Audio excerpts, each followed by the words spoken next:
Yes Brahmanaidu గారు, సజ్జా అజయ్ గారు మాట్లాడారు.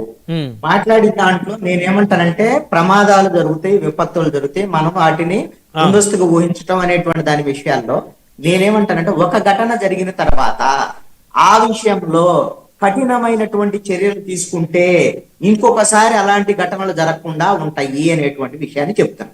ఒక సంవత్సరంలో 4 సీరియస్ గా ఉన్నటువంటి దాంట్లో ఇప్పుడు 40 మందికి పైగా చచ్చిపోయారు.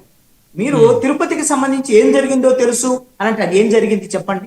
మీ ప్రభుత్వము ఏం జరిగింది, దాని 6 చనిపోయిన కారణం ఏంటి, వాళ్ళ మీద ఏం చర్యలు ఉన్నాయి, ఏం తీసుకున్నారు, ఎవరు బాధ్యులని తేల్చిందా, ఏం తెలుసు అని మీరు అడుగుతున్నారు. మీరు ఇంకొక సందర్భంలో అయినా సరే చెప్పండి, మీరు ఒక్క నిమిషంలో చెప్పలేకపోయిన ఆ సందర్భం. తర్వాత సింహాచలంలో ఏం జరిగిందో తెలుసు, 7 చచ్చిపోయారు, వాడగురు చచ్చిపోయారు.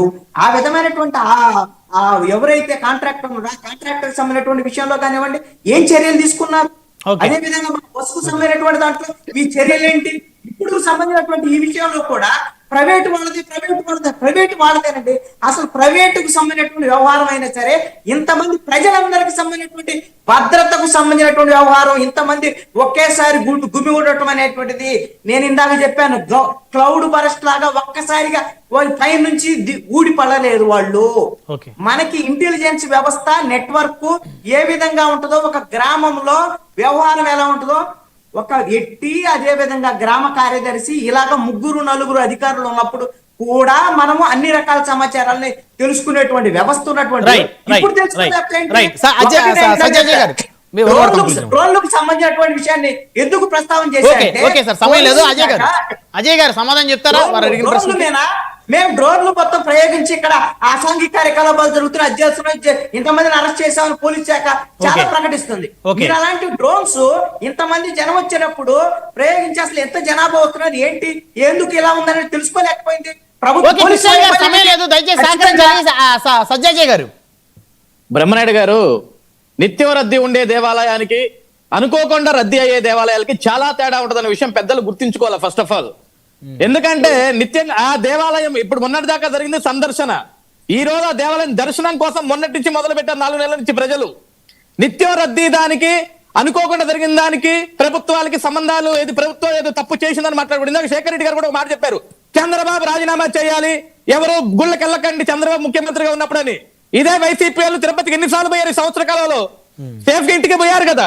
శేఖర్ రెడ్డి కూడా ఈ సంవత్సర కాలంలో దేవాలయాలకి తెలివి ఉంటాడు కదా, కుటుంబాలతోటి సేఫ్ గా ఇంటికి వెళ్ళారు కదా. మాట్లాడాలి కరెక్ట్ గా సార్. సంఘటన జరిగినప్పుడు సంఘటనలా చూడాలి, అంతేగాని చంద్రబాబు ఉంటే దేవాలయాలకు వెళ్ళకండి ప్రాణాలు కోల్పోతారంటే మనం బ్రతికే ఉన్నాం సార్, మనం బ్రతికే ఉన్నాం, మన బాధ్యతగానే సత్యం. మరి పోయిన వాళ్ళ పరిస్థితి డిసిప్లిన్ ఉండాలా? పోయిన వాళ్ళ పరిస్థితి ఏంది మరి? ఇప్పుడు ఈ రోజు మీరు వెళ్ళారే గుడికి, ఈ రోజు మీరు వెళ్ళారే గుడికి, ఈ రోజు మీరు వెళ్ళారే గుడికి, పోయిన వాళ్ళ పరిస్థితి ఈ రోజు మీరు గుడికి వెళ్ళారా? ఈ రోజు మీ ఫ్యామిలీని తీసుకొని తిరుపతి కానీ, ఈ రోజు మీ ఫ్యామిలీని తీసుకొని తిరుపతి కానీ ఎక్కడికైనా వెళ్ళారా మీరు? బ్రహ్మనాయుడు గారు, అజయ్ గారు సార్ 1 word కంక్లూజన్ ఇవ్వండి. శేఖర్ రెడ్డి గారు, సార్ నువ్వు గుడికెళ్ళి నువ్వు చావలేదు కదా అని అడిగినట్టుంది ఇది. సార్ ఇప్పుడు సందర్భమే దురదృష్టకరమైన సందర్భం, కానీ దీనికి రకరకాల అర్థాలు తీసుకోవద్దు దయచేసి. ఆయన ఏమన్నారంటే అందరం గుడికి వెళ్తున్నాం కదా, మనం అందరం బాగానే ఉన్నాం కదా, దురదృష్టకరమైన సంఘటన జరిగింది అని ఆయన అన్నమాట వాస్తవం. అంతేగాని మీరు బతుకున్నారా మీరు చావలేదు అనేది దాన్ని మీరు ఆ విధంగా మీరు తీసుకెళ్ళవద్దు అంశాన్ని. సార్ దురదృష్టం వేరు, ప్రభుత్వ వైఫల్యం వేరు. మళ్ళీ ప్రభుత్వం అంటే ప్రైవేటు అని చెప్పేసి జనసేన మిత్రులు చెబుతున్నారు, తెలుగుదేశం మిత్రులు చెబుతున్నారు, ఇంకొక జనసేన మిత్రులు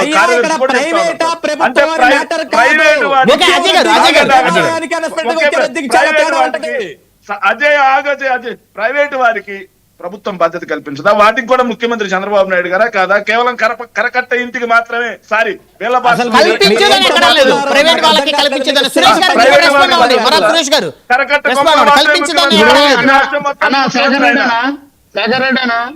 ఇలాంటి సంఘటనలు జరగకూడదు, ఎప్పుడు జరగకూడదు, ఎవరి హయాంలో జరగకూడదు.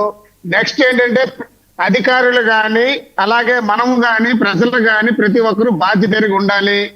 అట్ ద సేమ్ టైం చనిపోయే వాళ్ళు ఉన్నారు కాబట్టి ఈ రోజు చనిపోయారు కాబట్టి పలానా వాళ్ళు చనిపోయారని కాదు, ప్రతి ఒక్కరం కూడా బాధ్యత ఎరుగుంటే ఇలాంటివి జరగకుండా చూసుకోవాల్సిన బాధ్యత మన మీద ఉన్నాయి. ప్రమాదాలు జరిగాయి. మొన్న జగన్మోహన్ రెడ్డి గారు కేనవాయి కింద ఆయన కారు కింద ఒక మనిషి చనిపోయాడు. ఇప్పుడు ఆయన ఏమంటారు? జగన్మోహన్ రెడ్డి చంపేశాడని అందావా? శక్తి ఉంది. అది జరగకుండా చూసుకో. రైట్ రైట్ సమయం లేదు ఎందుకంటే ఇంకా ఇంకా ఇంకా ఈ అంశం